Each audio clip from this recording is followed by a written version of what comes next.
Barnoota barnoota ammas barnoota kana taa'u qaba kaayyoon Oromoota.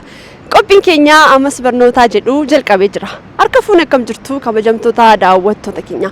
Guyyaa har'aa immoo gaaffii tokko wal gaafachuudhaan waliin turra. Qophicha qopheessuudhaan kan isin faana turu ani Lubee Girmaa ogeessi kaameeraa keenyaa immoo Firaa'ol Abrahaamidha. Akka xumura sagantaa keenyaatti akka nu waliin turtaniif isin affeerranneerra.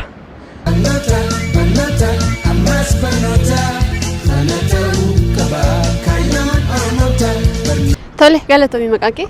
Ashannaafi Daammanaan jedhama. Abbitti. Maqaan koo Getaachoon jedhama.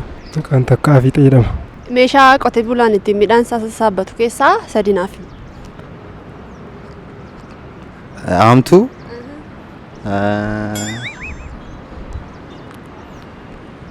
Maarashaa kan ittiin qotanii.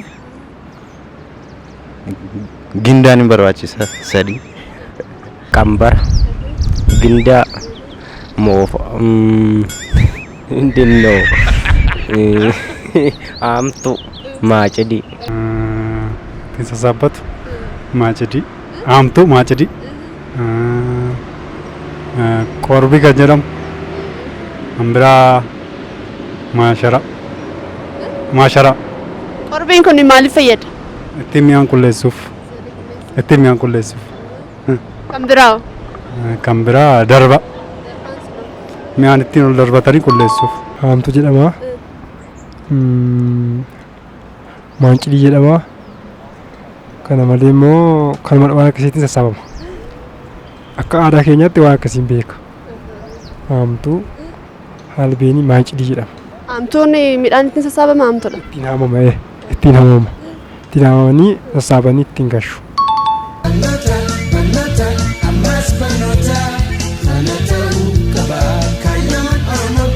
Sabbati Waaqaa meeqa?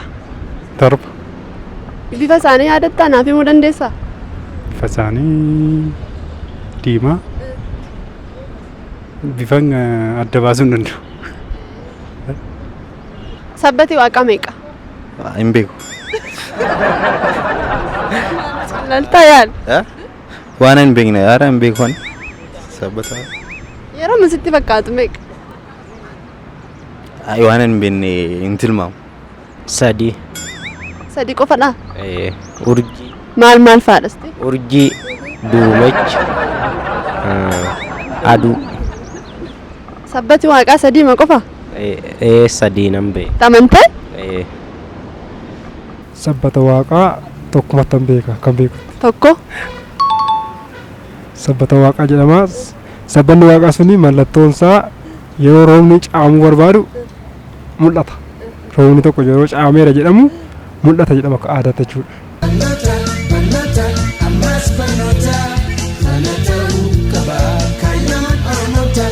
Harreen ni alaakti yoo jennee weenni maal taati?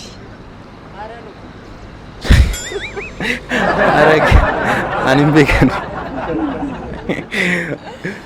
Hin beekan kana. Harreen ni alaakti yoo jennee weenni maal taati?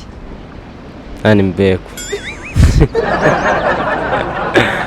Yaali qayyaaltu? Hin kofalti. Hin kofalti. Baay'ee kofalti.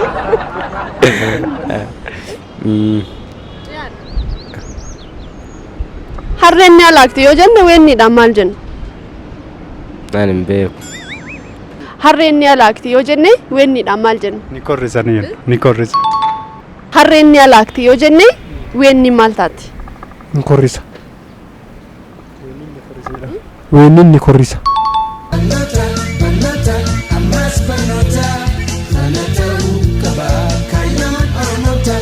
Ittaanaan pirezidaantii mootummaa naannoo Oromiyaa eenyudha? Shimallis malee hin beekan isaan keessaayis. Shimallis qofaan beekan kan isaanii. Shimallis. Itti aanaan isaa eenyudha? Ittaana Abish. Abish. Abiy Ahmed moo? Haaraan beekani hin beeku. Abiyyi jetteettani ta'e Abiyyi isa kam? Abiy Muhammad. Ahmad. Taanaa mootummaa naannoo Oromiyaati jechuudha Abiy Ahmed. Itti amantee?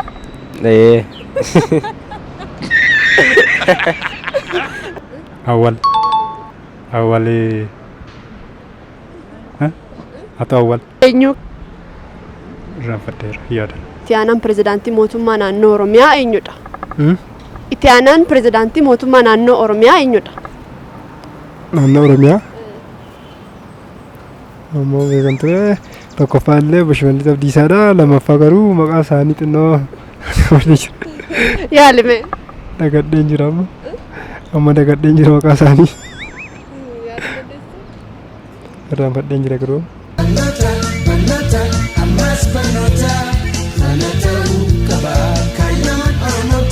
Tole gaaffii koo fayyamammaa waan taateef galata. Rakkinni hin jiru. Eesh galatooma. Atillee galatoom. Galatoomaa isinis. Kan daawwachaa turtan qophiin keenya ammas barnootaa jedhu egaa kana fakkaata ture. Qophii keenya irraa barattaniitu akkasumallee ittiin bohaartaniitu jenneetudha kan nuti abdii qabnu. Gaaffii gaafanne keessaa inni tokkoffaan meeshaa qotee bulaan ittiin midhaan isaa sassaabbatu keessaa sadinuu fi maa jenneetudha kan nuti gaafanne. Inni tokkoffaan qorbiidha. Inni lammaffaan ammoo darbaa. Sadaffaarratti ammoo mucaaraadha jechuudha meeshaa qotee bulaan ittiin midhaan isaa sassaabbatu.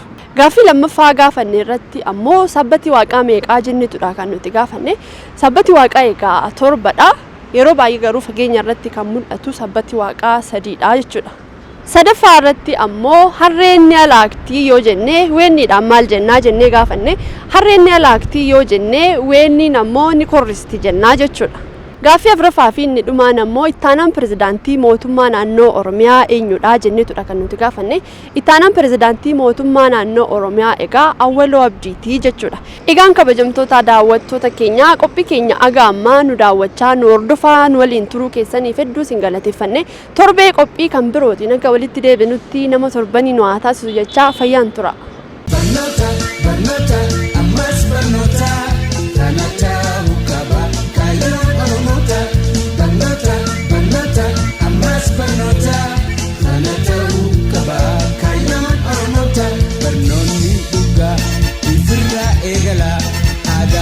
Seenas ni tintiira of tuffii balleessa haamilee kufte kaasa ija jaame banaa sammuu bilisoomsa ija jaame banaa sammuu bilisoomsa.